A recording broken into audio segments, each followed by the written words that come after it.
नमस्कार के न्यूज के खास स्पेशल रिपोर्ट में आपका स्वागत है। मैं हूं मनोज मानस। आज हम फिर हाजिर हैं देश विदेश की कुछ खास खबरों के साथ। हम लगातार इजराइल ईरान जंग का हवाला पेश कर रहे हैं। आज सबसे पहले बात होगी नेता प्रतिपक्ष राहुल गांधी के चुनाव आयोग पर लगाए जा रहे गंभीर आरोप की। वहीं बात होगी उत्तराखंड में लंबे समय के इंतजार के बाद पंचायत चुनाव की बजी रणभेरी की। दरअसल सूबे में पंचायत चुनाव की तारीखों का ऐलान हो चुका है और चलते चलते बात होगी स्वामी प्रसाद मौर्य के मायावती का फैन होने की। सवाल आखिर क्यों बदला स्वामी का दिल? तो चलिए अब चलते हैं खबरों के विस्तार में।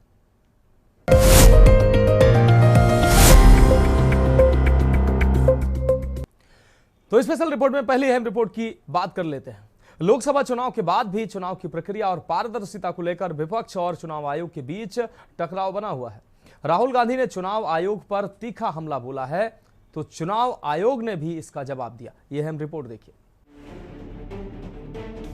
लोकसभा में नेता प्रतिपक्ष राहुल गांधी ने एक बार फिर चुनाव आयोग पर गंभीर सवाल खड़े करते हुए उसकी पारदर्शिता पर सवाल उठाते हुए आरोप लगाया है कि चुनाव आयोग जानबूझकर चुनाव से जुड़ा अहम डेटा नष्ट करने की कोशिश कर रहा है। राहुल गांधी ने चुनाव आयोग पर तीखा हमला करते हुए कहा कि वह जानबूझकर चुनाव से जुड़े जरूरी दस्तावेज और डेटा नष्ट कर रहे हैं। राहुल गांधी ने सोशल मीडिया पर क्या कहा?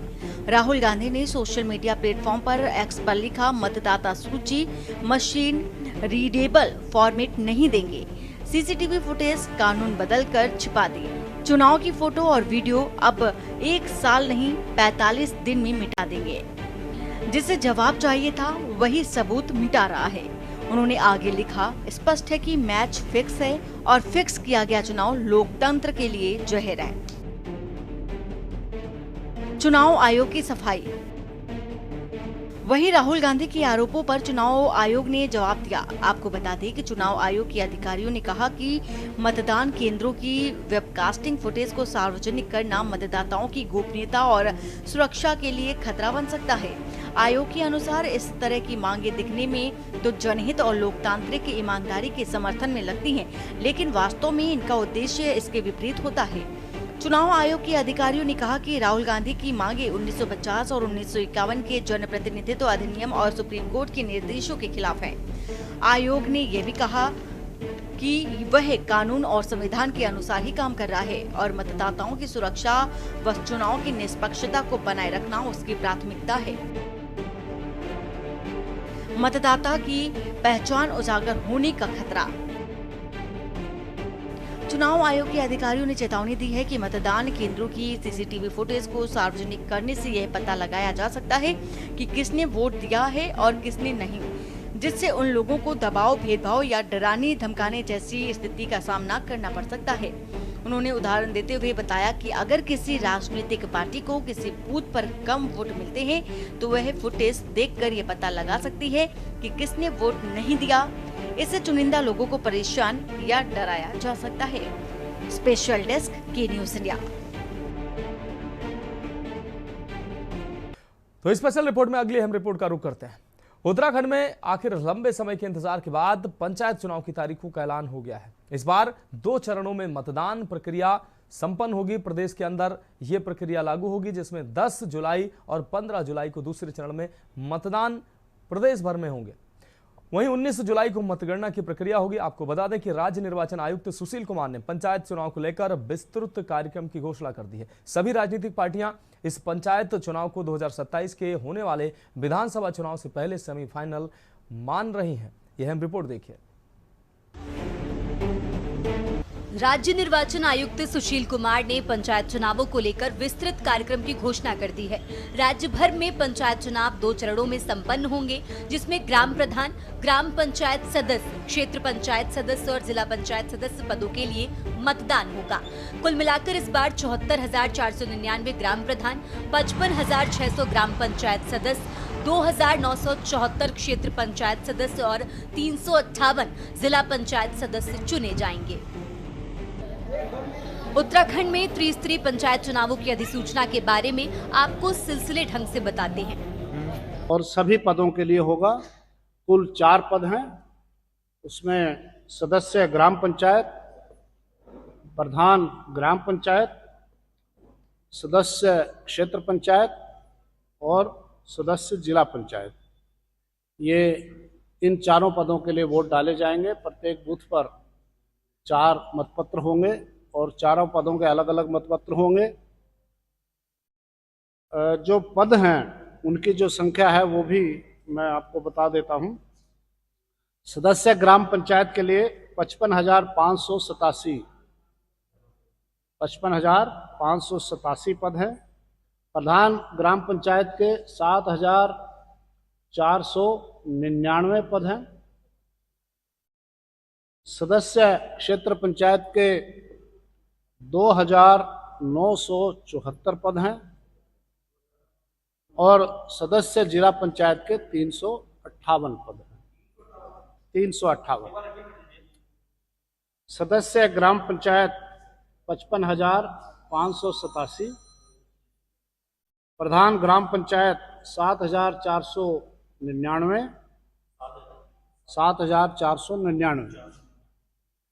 सदस्य क्षेत्र पंचायत 2,974 और सदस्य जिला पंचायत 358।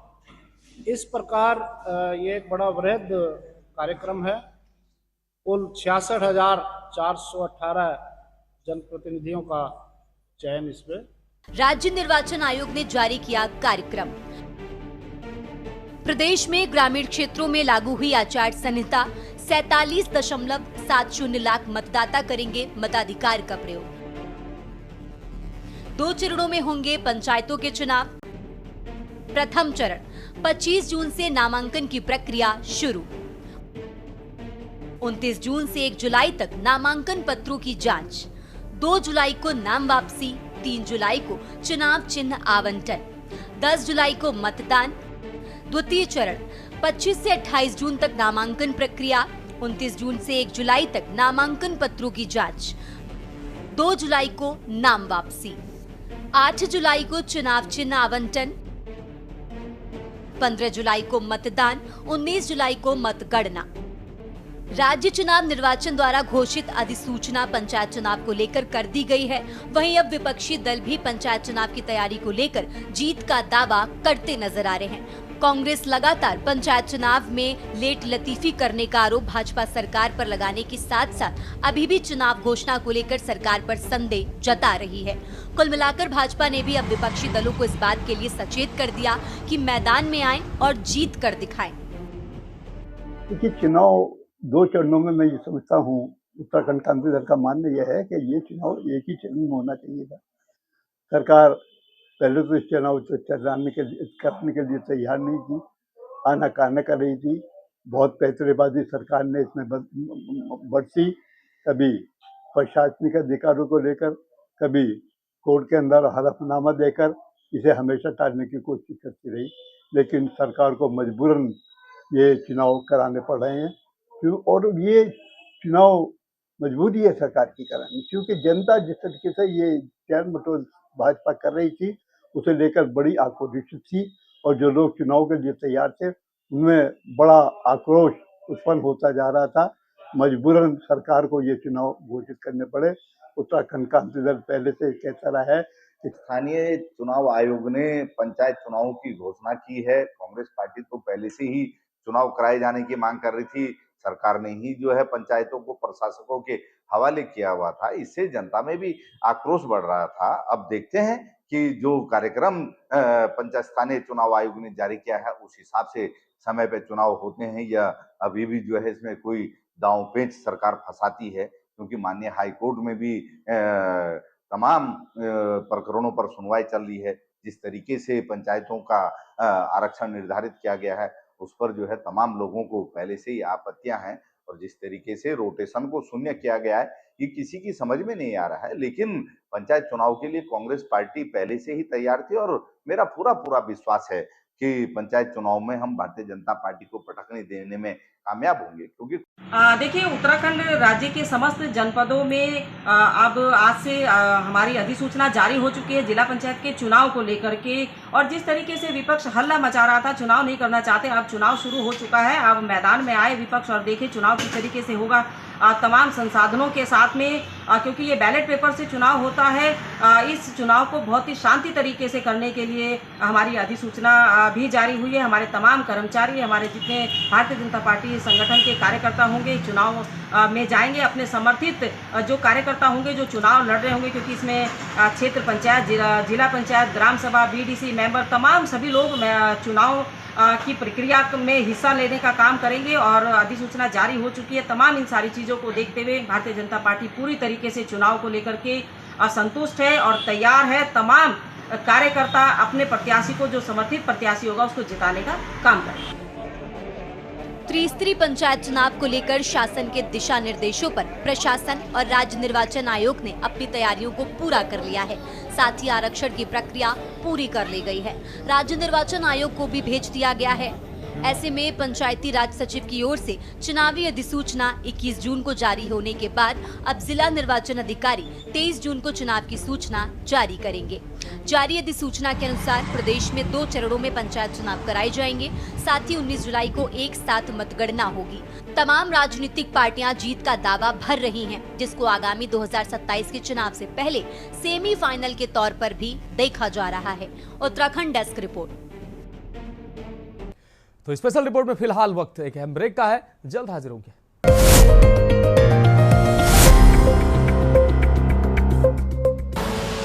आप देख रहे हैं के न्यूज खबरों। तो स्पेशल रिपोर्ट में अगली रिपोर्ट की बात करते हैं। क्या स्वामी प्रसाद फिर से अपनी पुरानी पार्टी बीएसपी में लौट सकते हैं?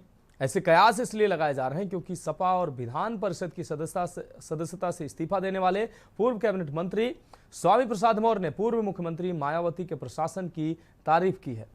इससे उनके भावी कदम के बारे में अर्थ निकाले जा रहे हैं। यह अहम रिपोर्ट देखें। स्वामी का सियासी सफर और बीएसपी में रुतबा। स्वामी प्रसाद मौर्य ने अपने सियासी सफर का आगाज बसपा के ही साथ किया था। 1996 में बसपा के टिकट पर डलमऊ सीट से पहली बार विधायक निर्वाचित हुए। स्वामी की गिनती मायावती के सबसे करीबी, सबसे ताकतवर नेताओं में थी। माया की अगुवाई वाली बसपा सरकार के कार्यकाल में स्वामी प्रसाद मौर्य का रुतबा था। वो सबसे ताकतवर मंत्रियों में गिने जाते थे। 2012 के यूपी चुनाव में बसपा की सत्ता से विदाई के बाद हालात बदल गए। स्वामी की सियासी नाव डावाडोल होने लगी। 2014 के लोकसभा चुनाव में बसपा शून्य पर सिमट गई और स्वामी नए सियासी ठौर की तलाश में जुट गए। मौर्य ने अगस्त 2016 में मायावती पर पैसे लेकर टिकट बेचने जैसे गंभीर आरोप लगा पार्टी छोड़ दी और बीजेपी का दामन थाम लिया। 2017 के यूपी चुनाव में बीजेपी की जीत के बाद योगी आदित्यनाथ की अगुवाई वाली सरकार में मंत्री बने, लेकिन 2022 के चुनाव से पहले पार्टी से उनका मोहभंग हो गया और मंत्री पद से इस्तीफा देकर वो सपा की साइकिल पर सवार हो गए। 2022 के यूपी चुनाव में स्वामी प्रसाद मौर्य अपनी सीट भी नहीं बचा सके। अचानक मायावती के फैन हो गए स्वामी। स्वामी प्रसाद मौर्य ने राष्ट्रीय शोषित समाज पार्टी का गठन तो किया, लेकिन जिस आक्रामक धारा के वो नेता हैं, उसके मुताबिक अभी तक स्वामी प्रसाद की धमक सामने नहीं आ सकी है। इधर वो काफी समय से मायावती का गुणगान करते हुए सुने जा रहे हैं। मायावती के बारे में स्वामी प्रसाद मौर्य का कहना है कि प्रशासक के रूप में मायावती की बराबरी न कोई कर पाया है, न कर पा रहा है। राजनीतिक सूत्रों का कहना है कि स्वामी प्रसाद बसपा के साथ बेहतर रिश्ते रखकर अलग कदम उठाना चाहते हैं। वहीं अपने परिवार की राजनीति को ध्यान में रखकर भी वो अगला कदम उठाना चाहते हैं। बदले बदले से लग रहे हैं स्वामी प्रसाद मौर्य। यूपी की राजनीति में घाट घाट का पानी पी चुके स्वामी प्रसाद मौर्य की बसपा पर नरमी, मायावती के सीएम कार्यकाल की तारीफ करना, आकाश आनंद को बधाई देकर महत्व की वकालत करना, लिहाजा सवाल उठता है कि ये सब किस ओर इशारा करता है। आपको बता दें कि जनसंख्या के लिहाज से देश के सबसे बड़े सूबे उत्तर प्रदेश की राजनीति में सियासी हलचल है। गृह मंत्री अमित शाह के डिप्टी सीएम केशव प्रसाद मौर्य को मेरे मित्र कहकर संबोधित करने के बाद भारतीय जनता पार्टी में सियासी कयासबाजों का दौर चल रहा है कि अखिलेश यादव ने 2027 का चुनाव भी कांग्रेस के साथ गठबंधन में लड़ने का ऐलान कर दिया। बहरहाल अब सियासी चर्चा का केंद्र स्वामी प्रसाद मौर्य बन गए हैं। कभी मायावती पर निजी हमले लेकर गंभीर आरोप लगाकर बहुजन समाज पार्टी छोड़ने वाले स्वामी के तेवर इन दिनों बदले से हैं। स्वामी प्रसाद मौर्य ने हाल ही में यूपी के बाराबंकी में बीजेपी के साथ ही समाजवादी पार्टी पर भी बड़ा हमला बोला, लेकिन बसपा की ओर उंगली उठाने से परहेज किया। उन्होंने बसपा सुप्रीमो मायावती की तारीफ करते हुए उन्हें अब तक का सबसे बेहतर मुख्यमंत्री भी बता दिया। हालांकि उन्होंने आगे ये भी जोड़ा कि बहन जी अब वो नहीं रही जो पहले थी। इस बयान से एक दिन पहले ही स्वामी प्रसाद मौर्य ने बसपा के नेशनल कोऑर्डिनेटर आकाश आनंद को भी बधाई दी थी और कहा था कि वो राजनीति में अभी बहुत नए हैं, उन्हें पार्टी में और महत्व दिया जाना चाहिए। देखिए, अगर सबसे अच्छा मुख्यमंत्री की अगर जो नाम लिए इन तीनों में अगर सबसे अच्छे मुख्यमंत्री की बात आएगी तो मुख्यमंत्री के रूप में सुश्री मायावती का जो कार्यकाल था वो ऐतिहासिक था।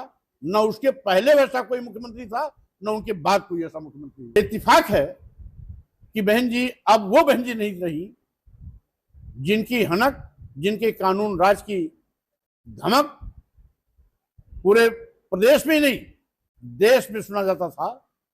क्योंकि बाबा साहब के मिशन और मानवर काशीराम के सामाजिक परिवर्तन आंदोलन से उन्होंने नाता तोड़ लिया, इसलिए उत्तर प्रदेश और देश की जनता ने उनसे भी नाता तोड़ दिया। कट्टर पक्षधर रहा, अनुयायी रहा और इस मिशन का मजबूत कार्यकर्ता के रूप में मेरी एक पहचान सदैव रही। आज भी मेरी पहचान उसी मिशन से है।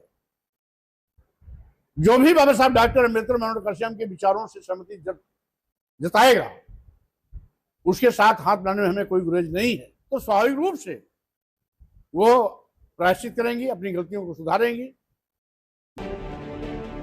मायावती की तारीफ और सियासी मायने।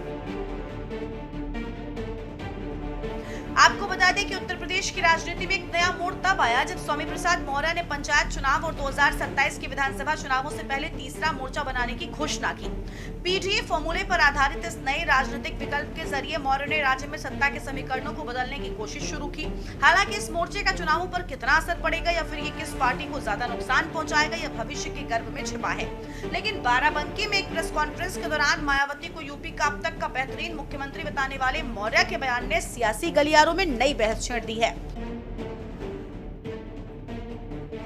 माया को तीसरे मोर्चे में शामिल करने की रणनीति तो नहीं।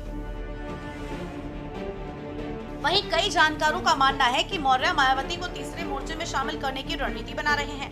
अगर ऐसा होता है तो 27 का चुनावी समर और रोचक हो जाता है, क्योंकि मायावती की अगुवाई में बीएसपी का दलित वोट बैंक मौर्य के लिए बड़ा फायदेमंद साबित हो सकता है। हालांकि मायावती ने पहले ही साफ कर दिया है कि वो किसी भी दल के साथ गठबंधन नहीं करेंगी। फिर भी राजनीति में दरवाजे कभी बंद नहीं होते वाली कहावत यहाँ भी लागू होती दिख रही है। राजनीतिक विश्लेषकों का कहना है कि मौर्य का ये कदम सपा और बीजेपी दोनों के लिए चुनौती हो सकता है, खासकर उन क्षेत्रों में जहां पिछड़ा और दलित वोटरों का प्रभाव है। सपा को अपनी परंपरागत यादव मुस्लिम वोट बैंक पर असर पड़ने का डर सता रहा है, जबकि बीजेपी को गैर यादव ओबीसी वोटर्स पर मौर्य की पकड़ से नुकसान की आशंका है। दूसरी ओर अगर मायावती तीसरे मोर्चे में शामिल होती हैं तो ये बीएसपी के वोट शेयर को भी प्रभावित कर सकता है। हालांकि मौर्य की इस पहल की सफलता उनकी संगठनात्मक क्षमता और वोटर्स तक पहुंच पर निर्भर करेगी। अभी तक उनके नए मोर्चे का जनाधार कितना मजबूत है ये स्पष्ट नहीं है। आने वाले पंचायत चुनाव इसके पहले संकेत दे सकते हैं। बहरहाल स्वामी के हालिया बयानों को अतीत का रुतबा हासिल करने की उम्मीद के साथ बसपा में वापसी के लिए नरम संकेत के रूप में भी देखा जा रहा है। कहा तो ये भी जा रहा है कि अपना सियासी अस्तित्व बचाने के लिए स्वामी प्रसाद मौर्य बसपा में वापसी की पिच तैयार करने में जुट गए हैं। बता दें कि स्वामी प्रसाद मौर्य ने भले ही अपनी पार्टी नाम से दल बना लिया हो, लेकिन मोर्चा नाम से गठबंधन बना खुद को सीएम फेस घोषित करा लिया हो, लेकिन वो रुतबा नहीं लौटा सके जो कभी बसपा में हुआ करता था। शायद उन्हें अंदाजा हो गया है कि बीजेपी और सपा की सीधी फाइट में तीसरा मजबूत कोण बसपा ही दे सकती है। स्पेशल डेस्क के न्यूज इंडिया। स्पेशल रिपोर्ट में आज के लिए मेरे साथ इतना ही। मुझे दीजिए इजाजत और आप देखते रहिए के न्यूज इंडिया।